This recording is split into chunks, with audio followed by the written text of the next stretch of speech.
Hello and welcome to this PowerPoint presentation on the Crown Prosecution Service. Throughout this I'm going to refer to it as the CPS.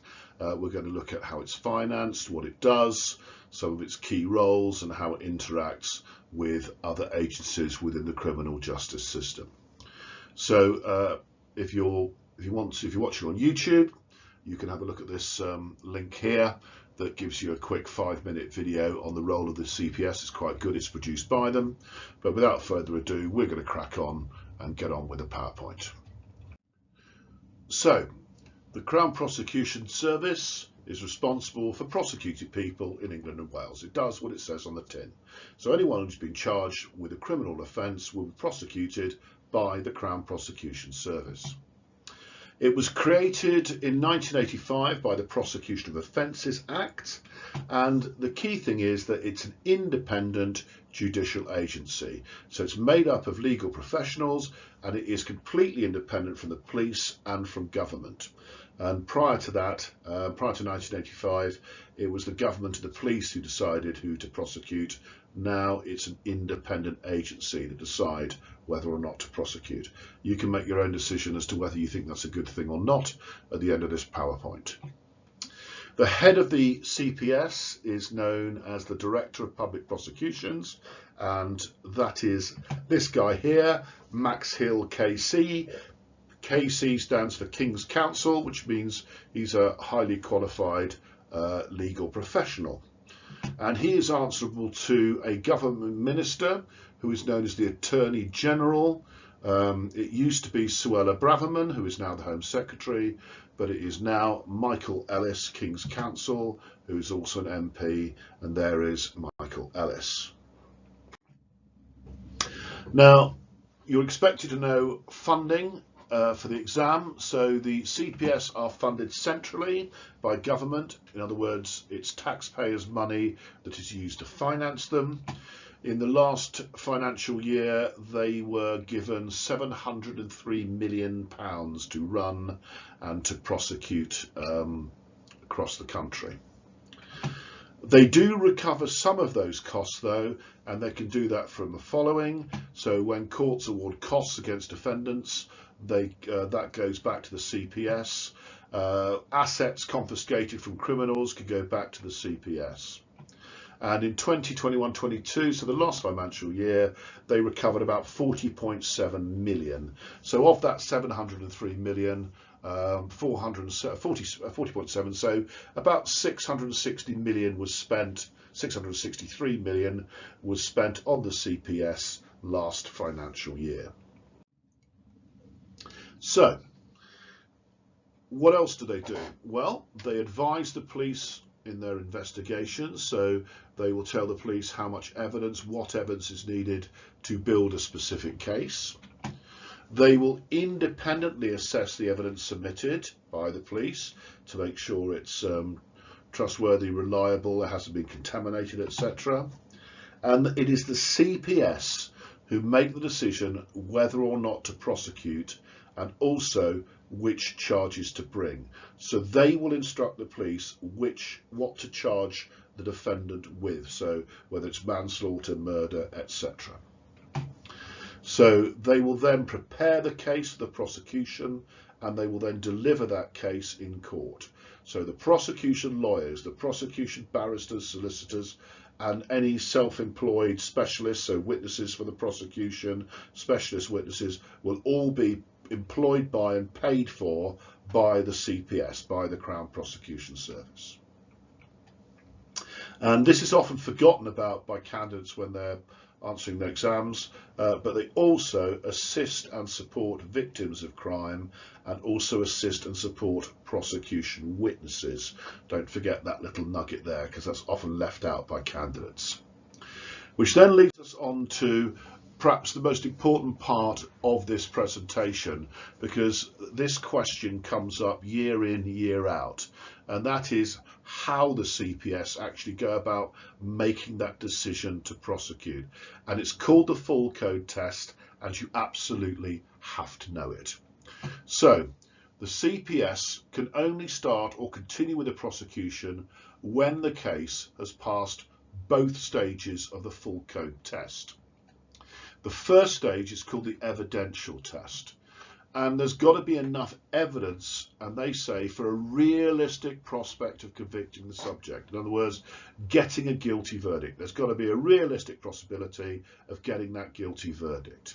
And the CPS will check to ensure that the evidence collected has been collected properly, so it's admissible, so it's collected properly, it's stored properly, it hasn't been contaminated, it's not hearsay evidence, so it's not second party, third party evidence, it's reliable, it's credible, it's believable, the witnesses they've got are good witnesses, they're going to be trustworthy, they're not lying, etc, etc.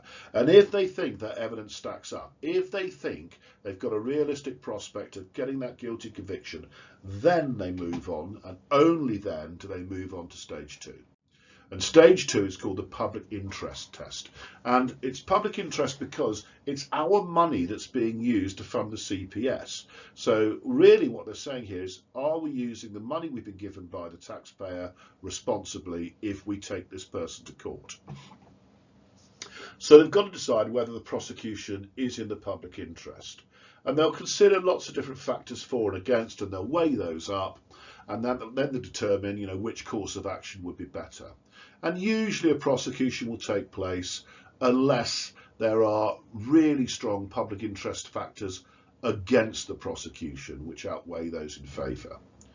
And once that's been done, the CPS will start or continue a prosecution case if the case has passed both stages. So what factors might they consider for this public interest test? Well, here are some examples of the things they may consider, and in some cases all of these won't apply, but some will.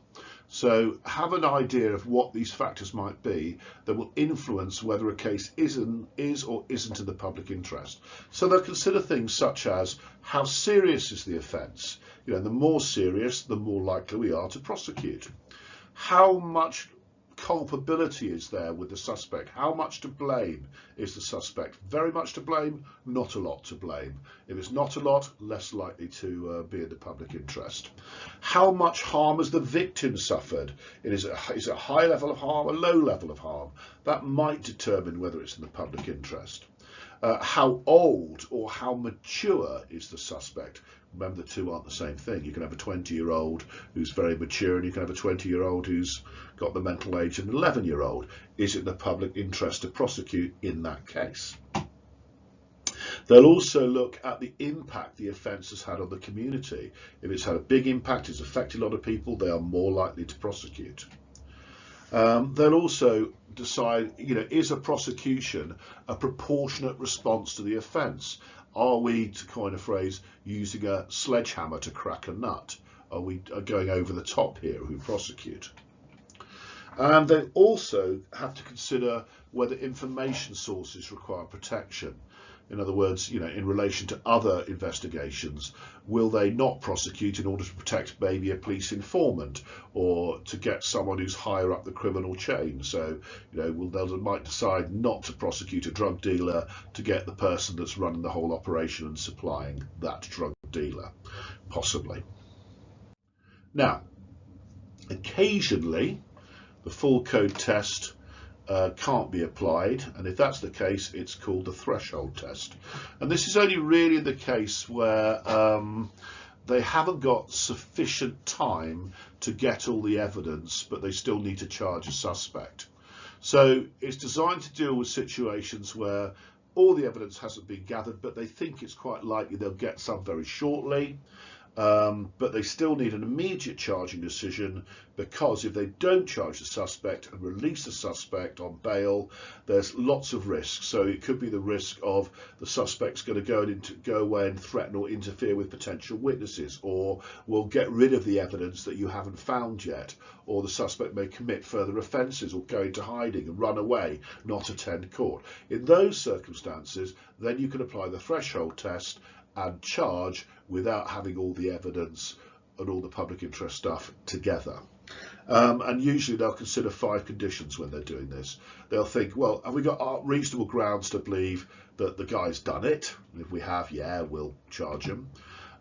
Is it likely that we're going to find more evidence within a reasonable period of time so we can make the charge stick? If that's the case, yes, we'll go ahead. Does the seriousness or circumstance of the case justify us charging immediately? Is it that serious? If it is, then we'll go ahead. Have we got good grounds to object to bail? So they're going to do a runner, interfere with evidence, intimidate witnesses, etc. If that's the case, then we need to charge. And of course, fifthly, is it in the public interest to charge the suspect? Do we need to do that to protect the public? And so those are the 5 conditions where they'll go for the threshold test as opposed to the full code test.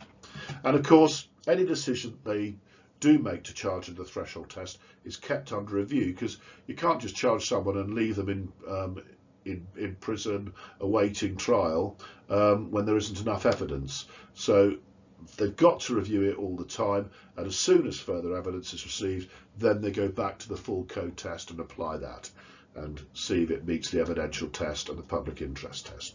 So those are the tests, and you have to know them, particularly the full code test. And finally, how does the CPS work with other agencies? Well, they work with the police because they advise them on possible lines of inquiry, advise them on evidence they need to build a case, and they instruct the police on whether or not to charge the suspect. They work with the courts because they prepare and prosecute a case in court, and they can also prepare and present cases to the appeals court if they think a judge has given an unduly lenient sentence. So they're not happy with the sentence a judge has given. It's the CPS that take that to the Crown Court to get a stronger, a longer sentence, a harsher sentence. And of course, remember that all criminal cases are entitled the Crown versus. So a law's not a law until it receives royal assent.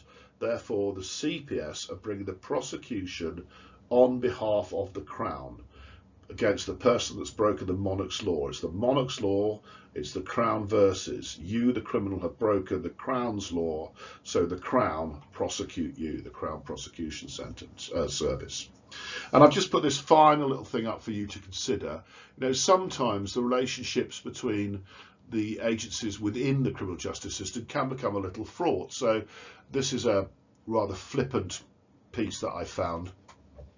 The police sometimes aren't happy with the CPS because they may have spent a lot of time gathering evidence, or they know someone's guilty but there isn't enough evidence to convict, and then the CPS won't charge, won't bring the case to court.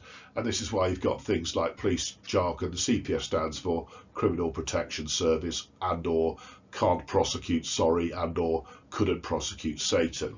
So a bit flippant, but just to make the point that not everything is always everyone getting on really well with each other and everyone happy. Sometimes there can be a little bit of friction between the agencies where one thinks the other hasn't gone far enough to prosecute, or the other thinks hasn't got enough evidence to prosecute. And I'll let you decide whether that's a good or a bad thing, but that's why the CPS is independent from everyone else. Hopefully you found that informative. Remember to mug up on all that stuff about the full code test, and I'll see you soon for my next video. Take care.